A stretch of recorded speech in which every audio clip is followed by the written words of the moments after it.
요양원 입소자 김칠갑 씨의 고백. 요양원 입소자 김칠갑 씨 78세. 나는 올해 78살 김칠갑이다. 어제 딸아이가 내 방에 들어와 조심스러운 목소리로 말했다. 아버지 이제 혼자 계시는 건 좀 무리 같아요. 요양원 한번 가보실래요?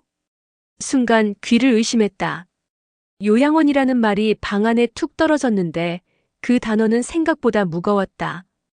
딸은 조심스럽게 내 눈치를 보며 말을 이어갔다. 누가 아버지를 버리는 게 아니에요.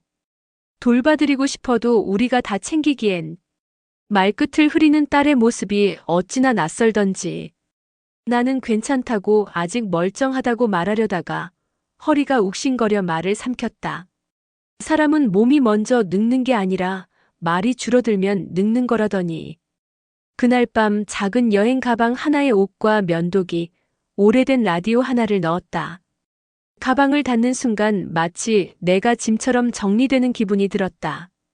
어서 오세요, 김칠갑 어르신. 아침에 도착한 요양원 입구. 하얀 건물 창문 아래 줄지어 말라있는 화분들, 그리고 어르신이라는 호칭. 낯설었다. 누군가 나를 환자도 손님도 아닌 입소자로 부르는 순간 나는 딱 한 발짝 뒤로 물러나고 싶었다. 안내를 맡은 간호사는 밝게 웃으며 말했다. 앞으로 저희가 잘 챙겨드릴게요. 여긴 어르신들의 집이라고 생각하시면 돼요. 집. 그 단어는 참 따뜻했는데 이상하게도 이곳에서는 조금 차갑게 들렸다.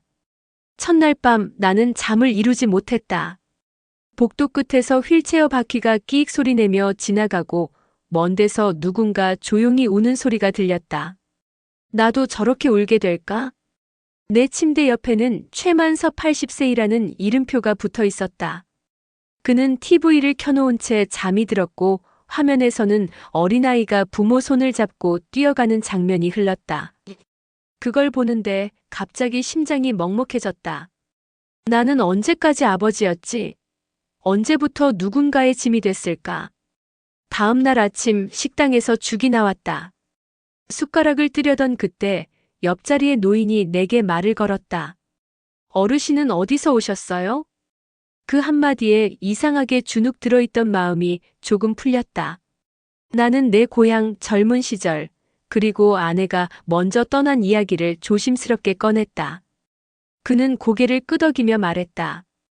여기 있으면요, 다들 자기 얘기 한 번은 꺼내게 되어 있어요. 안 그러면 미쳐버리니까. 그 말이 유난히 현실적으로 꽂혔다. 요양원에서 지내기 시작한 지 일주일째 되던 날이었다. 간호사가 복도 끝 문을 가리키며 말했다. 김칠갑 어르신, 오늘 따님이 면회 오신다고 연락 오셨어요. 잠시 휴게실에서 기다리실래요? 면회라는 말이 귓가를 스쳤다. 내가 누군가를 기다리며 긴 복도를 걸어본 게 도대체 얼마만이던가. 휴게실 창가에 앉아 밖을 내다보았다. 요양원 마당에는 작은 벤치가 하나 있었고 그 옆에 핀 국화 2송이가 바람에 흔들리고 있었다. 혹시 오늘도 바쁘다고 연락이 올까? 면회 온다고 해놓고 깜빡할 수도 있잖아. 불안과 기대가 뒤섞인 그 시간. 문득 옆자리에서 누군가 조용히 웃음을 터뜨렸다. 어르신도 기다리시는구먼. 오늘은 복도에 발소리만 나도 다들 고개 들고 쳐다봐요. 여기서는요, 누군가 나 찾아온다는 게 제일 큰 일입니다. 말한 사람은 은발이 희게 센 할머니, 이름은 박복심 82. 그녀는 마치 오래 겪어본 사람처럼 창밖이 아닌 문 쪽만 뚫어지게 바라보고 있었다. 아드님 오세요? 내가 물었다. 안 와요. 근데 기다리는 흉내라도 내야 마음이 버티거든요. 그녀의 말에 나는 아무 말도 할 수 없었다. 점심때가 다 되어갔는데 복도에는 아무도 나타나지 않았다. 나는 괜히 목을 가다듬고 시계를 몇 번이고 확인했다. 그때 딸에게서 문자 하나가 도착했다. 아버지, 죄송해요. 오늘은 애학교일이 생겨서 다음 주에 꼭 갈게요. 문자를 읽는 순간 내가 괜히 기대했던 사람처럼 보이는 게 싫어서 휴대폰을 뒤집어 놓았다. 그때 최만섭 노인이 천천히 나에게 걸어왔다. 안 오시는 모양이지요. 나는 억지로 웃으며 말했다. 바빠서 못 오는 거지요. 요즘 젊은 사람들 사는 게 다 그렇지 않습니까?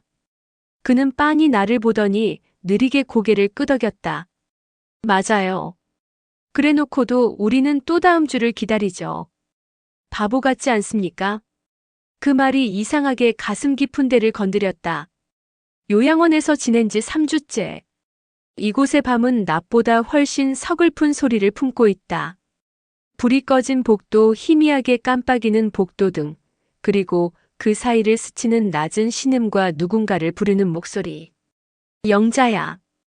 여보 밥은 먹었어? 엄마 나 여기 있어. 처음엔 그 소리가 무서웠다. 그러나 시간이 지나면서 나는 깨달았다.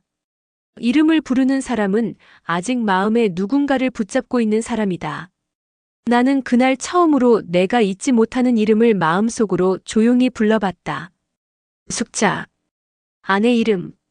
4년 전 겨울 쌓인 눈 위를 힘겹게 걸으며 병원에 실려갔던 그날. 나는 그녀의 손을 꼭 잡고 있었지만 말은 끝내 꺼내지 못했다. 여보, 나 혼자 두고 가지 마. 그 말을 못한 게 아직도 마음에 남아있다. 그때 옆 침대에서 최만섭이 어둠 속에서 중얼거렸다. 칠갑씨 이름 부르면 마음이 조금 덜 외로워집니다. 나는 놀라서 그의 쪽을 바라봤지만 그는 이미 눈을 감고 있었다. 이곳 사람들은 잠들기 전 꼭 누군가의 이름을 부른다. 어쩌면 잊히지 않으려고 아니면 잊지 않으려고.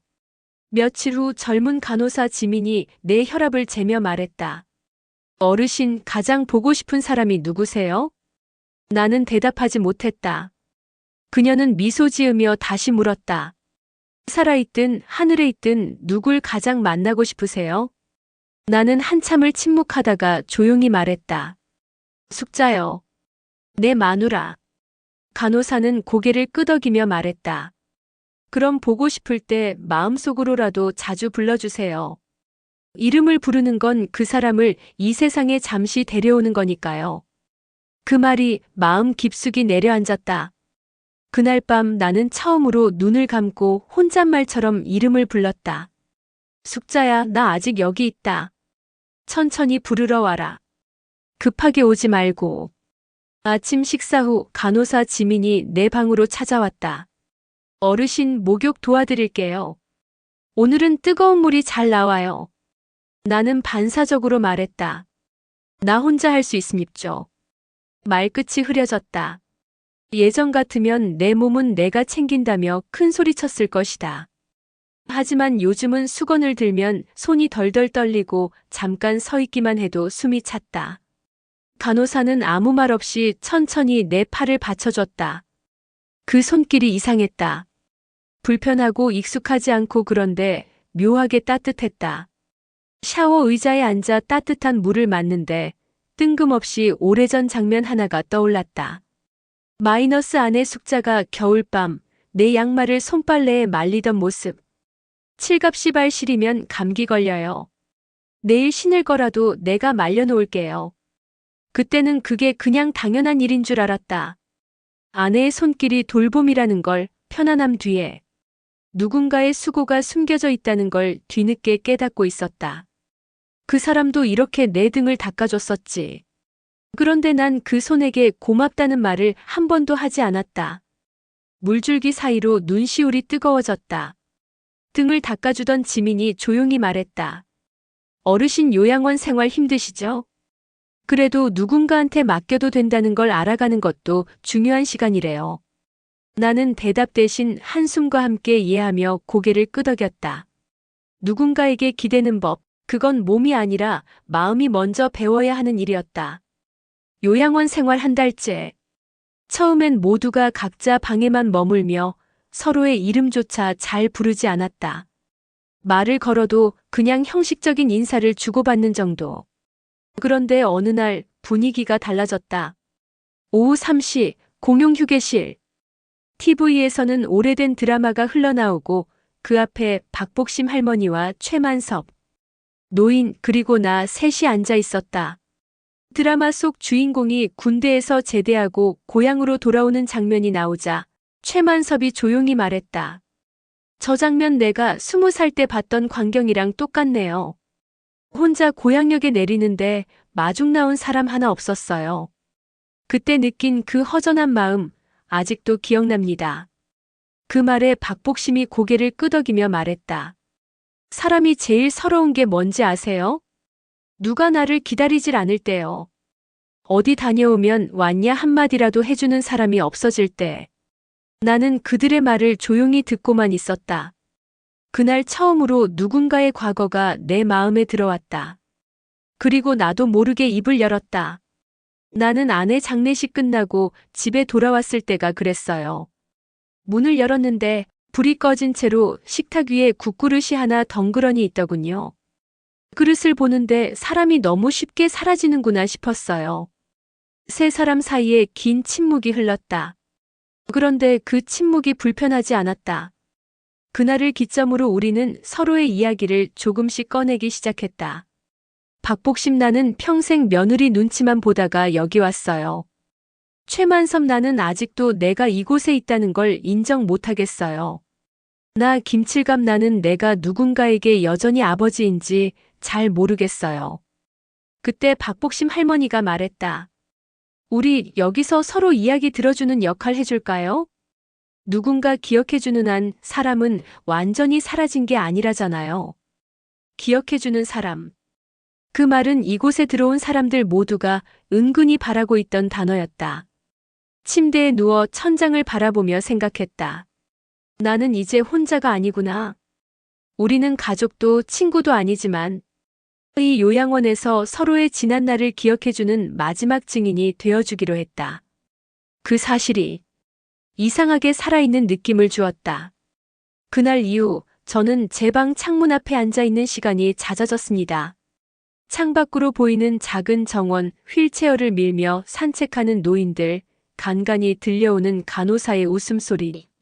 모든 것이 나는 더 이상 집안이 아닌 시설에 있는 사람이라는 현실을 상기시켰습니다. 요양원 생활 4개월 차, 저는 버티는 삶에서 적응하려는 삶으로 조금씩 이동하고 있었습니다. 처음에는 여긴 내 집이 아니다. 라는 마음이 너무 강했습니다. 뭐 하나 손댈 용기가 나지 않았고 심지어 제공되는 수건이나 슬리퍼에도 제 채취가 배지 않아 더 외로웠습니다. 그러던 어느 날 간호사 한 명이 조심스럽게 말을 건넸습니다. 김칠갑 어르신, 방에 가족 사진 하나 걸어볼까요? 허전하시면 더 우울해지세요. 그 말이 이상하게 가슴속을 파고들었습니다. 내가 우울해지고 있구나. 그제야 인정할 수 있었습니다. 이곳은 감옥이 아니라 내가 여생을 정리하는 또 다른 생활 공간이라는 것을. 그래서 조심스레 부탁했습니다. 혹시 지난번 아들이 두고 간 가방 안에 액자 하나 있을 겁니다. 그걸 창가 쪽에 좀 놔줘요. 간호사가 조심스레 액자를 세워두고 방을 나가자 그 앞에 멍하니 앉아 사진을 바라봤습니다. 거기엔 젊은 날의 아내와 어린 아들, 그리고 웃고 있는 내가 있었습니다. 그 순간 눈물이 왈칵 쏟아졌습니다. 그래, 나는 한때 저렇게 활짝 웃던 사람이었지. 왜 그걸 잊고 있었을까? 그날 이후 저는 달라졌습니다.